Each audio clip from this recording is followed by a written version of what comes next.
অসহ্য গরমে চুলার পাড়ে দাঁড়িয়ে রান্না করাটা আমাদের গৃহিণীদের জন্য যে কতটা কষ্টদায়ক সেটা আমরা শুধু গৃহিণীরাই বলতে পারি। এই গরমের ভিতরে দুপুরে কি খাবে বা সকালে কি খাবে এই নিয়ে বড় টেনশনে থাকতে হয়। আর অন্যদিকে মানে পাতিল ভরে ভরে লেবুর শরবত বানিয়ে রাখি সারাদিনের জন্য। আসসালামু আলাইকুম, সবাই কেমন আছেন? চলে আসলাম আরেকটি নতুন ডেইলি লাইফ ব্লগ নিয়ে। তো যেটা বলেছিলাম যে অসহ্য গরম, এই গরমে যত সিম্পল কিছু করা যায়। তো সকালবেলা হচ্ছে সবার জন্য রুটি সবজি এগুলা ছিল, বাট আমি হচ্ছে টমেটো দিয়ে জাস্ট একটা ডিম খাবো আর শসা টমেটো এটাই খাবো। আর টমেটো দিয়ে ডিম ভাজতে গেলে ডিমটা কিন্তু একটু এরকমই হয়, মানে সুন্দর মতো হতে চায় না। তো যাই হোক, এটা করে দুপুরবেলার জন্য টমেটো টক রান্না করব। আর হচ্ছে সাদা চেউয়া বলি এটাকে আমরা, সাদা চেউয়ার শাক রান্না করব। তো আসলে এই ধরনের ছোট মাছ এখন এই গরমের ভিতরে কিন্তু ভালোই লাগে। তো আমি এই মাছটাকে হচ্ছে বেশি করে পেঁয়াজ, একটু পেঁয়াজ বাটা, রসুন বাটা, আলু, টমেটো, তেল সব কিছু দিয়ে সুন্দর মতো, কাঁচামরিচটা একটু বেশি দিয়েছি আর শুকনো মরিচটা একটু কম। আর যত সম্ভব চেষ্টা করি মশলাটা যত কম দেওয়ার, তেলটা যত কম দেওয়া যায় ততই ভালো। মানে গরমের দিনে যত তেল মশলা যুক্ত খাবার কম খাওয়া যায় ততই কিন্তু ভালো। আর যতই বলি না কেন একটু তো দিতেই হয়, কিন্তু তারপরও খাবারটা যেন ভালো হয় সেই দিকেও মানে মাথায় রাখতে হয়। তাই আপনারা দেখতেই পাচ্ছেন তরকারিতে তেল দেখে বা কালার দেখে আমি খুবই কম পরিমাণে সব কিছু দেওয়ার চেষ্টা করেছি। শুধু আমি না, আমি প্রত্যেকটা আপুর ব্লগেই দেখি আপুরাও চেষ্টা করে।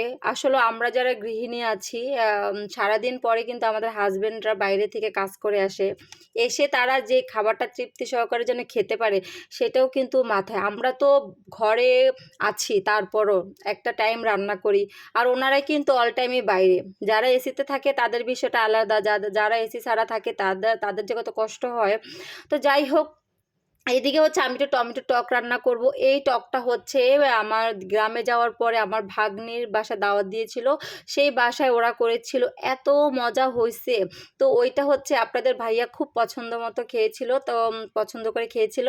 পরে আমি লাস্টে অল্প একটু নিয়ে দেখলাম যে না সত্যি অনেক মজা। তো ঢাকায় আসার পরে আমিও চিন্তা করলাম যে না ওইভাবে একটু করি।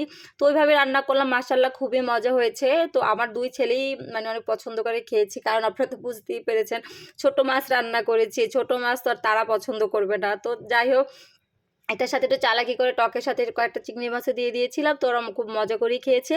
এইদিকে হচ্ছে আমি একসাথে পানি দিয়ে হচ্ছে ছোট মাছটা বসিয়ে দিয়েছি। তো ওইটা মাছটা ওখানে হচ্ছে, ওটা তার কোনো মানে ঝোল দেব না। তারপরে জালটা একটু কমিয়ে দিয়েছি। আর এতে এদিকে দেখতেই পাচ্ছেন ধনেপাতা দিয়েছি, অসম্ভব মজা হয়েছে। তো এই গরমে আপনাদের কার কি অবস্থা বলেন?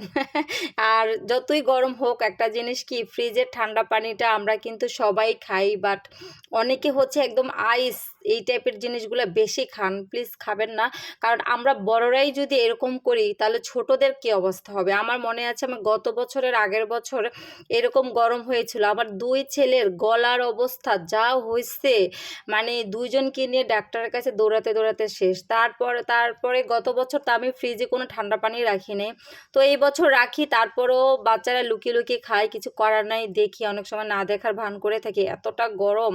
তারপরেও আমি কিন্তু যত গরমই হোক না কেন মানে ফ্রিজের একদম ঠান্ডা পানিটা কমই খাই। আসলে না খেলে ভালো লাগে না, কিন্তু তারপরেও সব দিকে চিন্তা করতে হয়। তো এই তো আমার মাছটা হয়ে গেছে, ধনেপাতা দিয়ে আরও কিছুটা সময় দমে রাখবো। আর আমি কিন্তু এই তরকারিটা একদম মাখা মাখা রাখবো, একদম শুকাবো না, কারণ আলু দিয়ে এই ধরনের ছোট মাছগুলো আমার একটু মাখা মাখা টাইপেরই ভালো লাগে। তো আপনারা দেখতেই পাচ্ছেন মাশাআল্লাহ আমার তরকারিটা খুবই সুন্দর হয়েছে, আর টকটাও মজা হয়েছে। তবে আমার শাকটা বেশি একটা সুবিধার হয় নাই। শাকটা যেদিন গ্রাম থেকে এসেছি ওই দিনই হচ্ছে কেনা, তো সেই জন্য একটু লাল লাল হয়ে গেছে।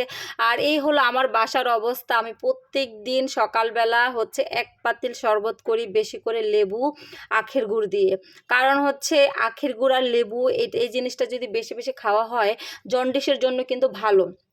তার এই তো এদিকে হচ্ছে এই যে শাকটা বসিয়ে দিলাম বললাম না, আর শাকটা একটু বড় বড় কাটা থেকে হয়তো অনেকে বলবেন এত বড় কেন, কারণ এই শাকটা চিংড়ি মাছ দিয়ে রান্না করতে চেয়েছিলাম। পরে চিন্তা করলাম কি চিংড়ি মাছ দিয়ে একটা টক করেছি, মাছ করেছি, আবার এটাও যদি রান্না করি তাহলে আসলে বেশি হয়ে যায়, গরমের দিনে তো এত খাওয়া যায় না। তো এই তো আলহামদুলিল্লাহ আমার রান্নাবান্না কেমন লাগলো অবশ্যই জানাবেন। আসসালামু আলাইকুম, সবাই ভালো থাকবেন।